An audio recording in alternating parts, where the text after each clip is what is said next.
স্বাগত সবাইকে আমাদের 100 ডেজ ইউপিএসসি চ্যালেঞ্জে। আমি ডক্টর হরিস্বামী দাস। আজ আমরা কথা বলবো এমন একটি বিষয় নিয়ে যা প্রিলিমসে 10-15টি প্রশ্ন কভার করে এবং এনভায়রনমেন্ট বা পরিবেশবিদ্যার সাথে এক গভীর যোগসূত্র এর রয়েছে। মেইনসের GS1 পেপারের বড় অংশ হলো জিওগ্রাফি, তাই এর উপর দখল থাকা মানেই আপনি অন্যদের থেকে কয়েক কদম এগিয়ে যাবেন। তো বন্ধুরা, আমরা আজকের এই কোর কনসেপ্টটা জিওগ্রাফির শেখার চেষ্টা করব। এখানে আমরা চেষ্টা করব দা 3 পিলার অ্যাপ্রোচকে কিভাবে কভার করা যায়। পিলার 1-এ আমার থাকছে ফিজিক্যাল জিওগ্রাফি, যেটা আপনার কনসেপ্টের ভিত হচ্ছে। তো জিওগ্রাফির প্রাণ এই ফিজিক্যাল জিওগ্রাফি। তো জিওমরফোলজি, অসিনোগ্রাফি আর ক্লাইমেটোলজি, এই 3টি টপিক আগে শেষ করুন। এল নিনো কেন হয় বা ভূমিকম্পের কারণ কি, এগুলো মুখস্থ করতে যাবেন না, ডায়াগ্রাম এঁকে বুঝুন। ডায়াগ্রাম না আঁকলে পরে আপনাদের কিন্তু এগুলো মনে থাকবে না, বারবার মুখস্থ করার চক্করে পড়বেন না। পিলার 2-তে কি করব, আমরা ম্যাপ ফার্স্ট অ্যাপ্রোচ করবো, অ্যাটলাসকে আমাদের বন্ধু বানাবো।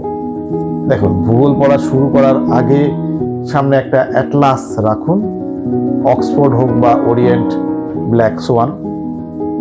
তো ভারতের নদী পড়ার সময় ম্যাপে দেখুন নদীটা কোথা দিয়ে যাচ্ছে, কোন কোন শহর তার তীরে অবস্থিত।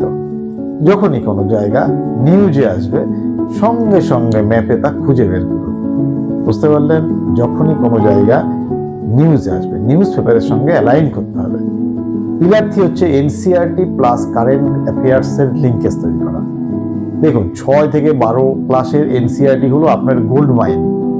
বিশেষ করে ক্লাস 11 এর ফান্ডামেন্টাল অফ ফিজিক্যাল জিওগ্রাফি আর কারেন্ট অ্যাফেয়ার্স।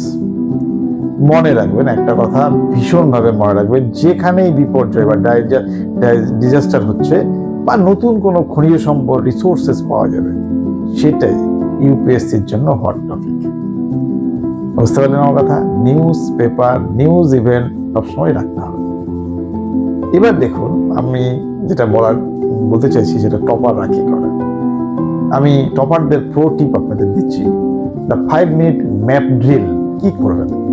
প্রতিদিন সকালে পড়ার টেবিলে বসে একটা সাদা কাগজে মাত্র 30 সেকেন্ডের মধ্যে ভারতের একটা আউটলাইন ম্যাপ আঁকার প্র্যাকটিস করুন। বুঝতে পারলেন আমার কথা? 30 সেকেন্ডে ভারত আর 30 সেকেন্ডে বিশ্ব। এটা করলে কি হবে? সাংঘাতিক কাজ করবে। মেইনস পরীক্ষায় আপনি ডায়াগ্রাম আঁকতে সময় বাঁচাবেন এবং প্রিলিমসের লোকেশন মনে রাখা আপনার জন্য সহজ হবে। তো বন্ধুরা, এইভাবে জিওগ্রাফি পড়াটা এবং কারেন্ট অ্যাফেয়ার্সের সঙ্গে নিউজের সঙ্গে জিওগ্রাফিকে অ্যালাইন করে পড়তে থাকুন, তবে জিওগ্রাফিটা আপনার কাছে একদম। এবং ম্যাপ আঁকার কথাটা বললাম, অ্যাটলাসটা সামনে রাখুন, দেখুন জিওগ্রাফি আপনার কাছে অনেক ইজি হয়ে গেছে। তো যারা 100 ডেজ চ্যালেঞ্জে আমাদের আগের ভিডিওগুলো দেখেননি তারা অবশ্যই দেখবেন। আর কোনো প্রশ্ন থাকলে পরে কমেন্টে অবশ্যই করবেন।